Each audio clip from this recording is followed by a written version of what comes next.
After the present tense, probably the most important grammar topic you need to know at the beginner's level of any language is past tense. Today we are going to speak about Serbian past tense, which we call Perfekat. I have good news. Perfekat or Serbian past tense is easier than present tense. And as you already know present tense, this will be a piece of cake for you. First, let's look at things we need to know to make and use Serbian past tense.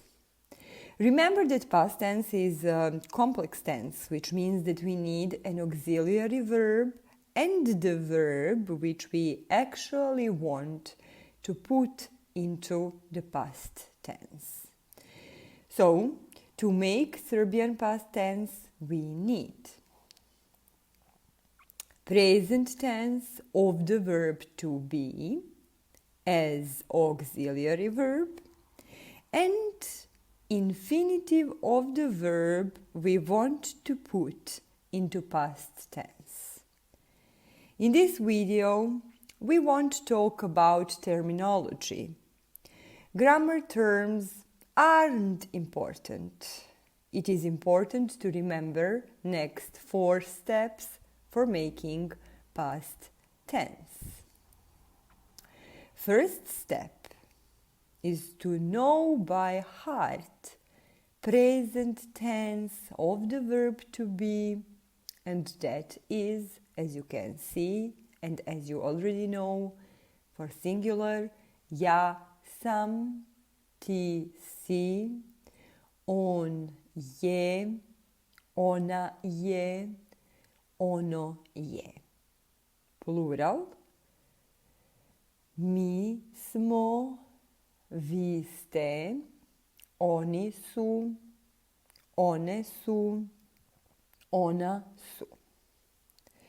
Second step is to know the infinitive of the verbs. This is another reason why you always need to remember the infinitive of a verb when you are learning verbs.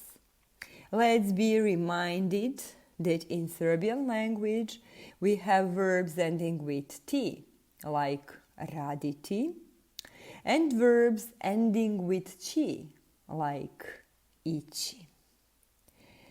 Third step is to remember to remove the infinitive suffix or ending T or Ći. And finally, fourth step is to put the endings for Perfekat on the root word we've got by removing the infinitive suffix T or Ći. This probably sounds confusing, so let's look at some examples. Firstly, we will take a verb with the infinitive ending T, like raditi.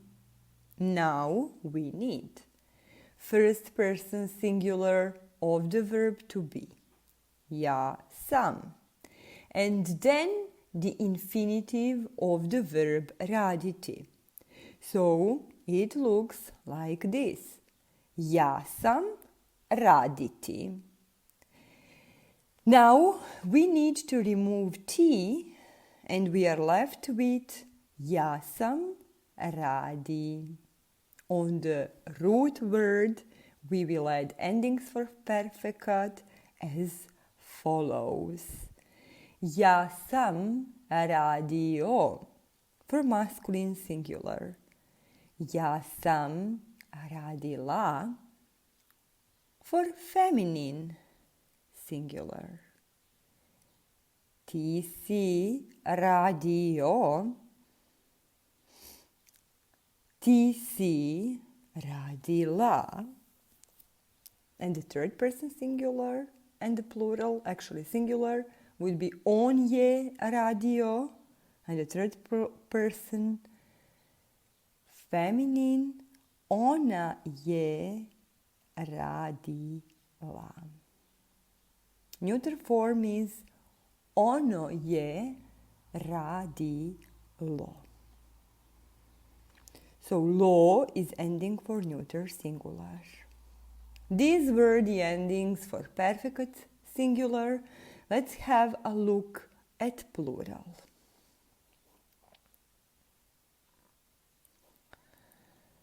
Mi smo radili. Li is the ending for masculine plural and for a mixed group of people. Mi smo radile. Le is the ending for feminine plural. Second person plural would be vi ste radili. Li is ending for masculine and mixed plural. Vi ste radile. Le is the ending for feminine plural. Oni su radili. One su radile i ona su radila. So to sum up, the structure of the past tense is present of the verb to be ja sam plus raditi, then we cut T and we put the endings O for masculine singular, la for feminine singular, lo for neuter singular, and li for masculine plural, le for feminine plural, and la for neuter plural. In regards to the verbs with infinitive ending with chi, the principle is the same, but the endings are slightly different. For masculine, šao. For feminine, šla.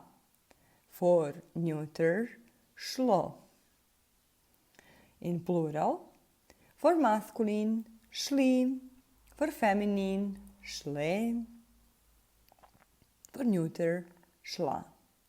In other words, you just need to add sh before the endings for verbs with the infinitive t.